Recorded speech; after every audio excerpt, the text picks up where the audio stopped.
জামাতে ইসলামী যদি আল্লাহর ইচ্ছা এবং জনগণের ভালোবাসায় বাংলাদেশের মানুষের সেবা করার সুযোগ পায়, তাহলে মালিক হবে না, সেবক হবে ইনশাআল্লাহ।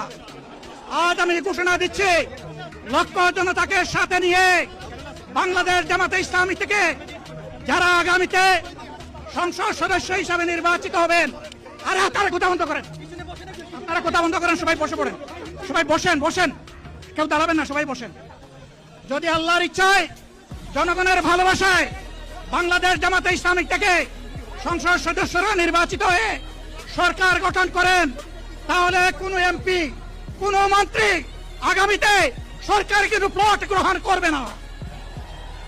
কোন এমপি এবং কোন মন্ত্রী ট্যাক্সবিহীন কোন গাড়ি চড়বে না। কোন এমপি এবং কোন মন্ত্রী তার নিজের হাতে কোনো টাকা চালাচালি করবে না। কোন এমপি এবং কোন মন্ত্রী যদি তার নির্দিষ্ট কোনো কাজের জন্য বরাদ্দ পেয়ে থাকেন, কাজ শেষ হওয়ার সাথে সাথে বাংলাদেশের 18 কোটি মানুষের কাছে তারা তার প্রতিবেদন তুলে ধরতে বাধ্য হবে।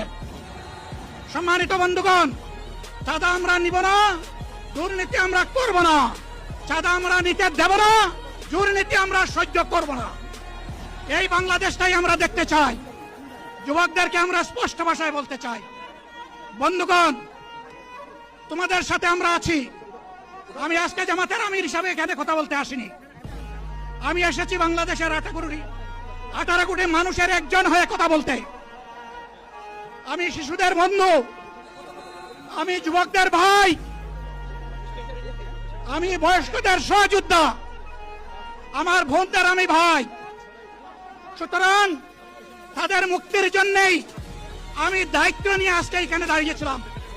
আল্লাহর ইচ্ছা শরীর আমাকে সাময়িকভাবে সহযোগিতা করে নাই, এটাও আল্লাহর ইচ্ছা যে এখন আল্লাহ আমাকে কথা বলার সুযোগ দিচ্ছেন। আমি বলতে চাই, বাংলাদেশের নির্দিষ্ট কোন শ্রেণীর মুক্তির জন্য আমাদের এই লড়াই নয়। রাস্তার একজন পরিচ্ছন্নতা কর্মী, চা বাগানের একজন শ্রমিক, রক্ত পানি করে ঘাম জড়ানো আমার একজন রিক্সা চালক ভাই, মাঠে ময়দানে বাংলাদেশের মানুষের মুখে যারা এক মুঠো ভাত তুলে দিতে চায়, আমার সেই কৃষক বন্ধুটি, আমি তাদের হয়ে আজকে এখানে কথা বলতে এসেছি। আমি কোন অভিজাত শ্রেণীর হয়ে এখানে কথা বলতে আসিনি। আল্লাহ তাআলার অশেষ মেহেরবানি, আজীবন সকল রক্ত চক্ষুকে উপেক্ষা করেছি, জেল জুলুমের পরোয়া করি নাই। আমার আফসোস, 24 সালে জাতিকে মুক্তি দিতে গিয়ে যারা জীবন দিয়ে শহীদ হলো, আমি তাদের একজন হতে পারলাম না।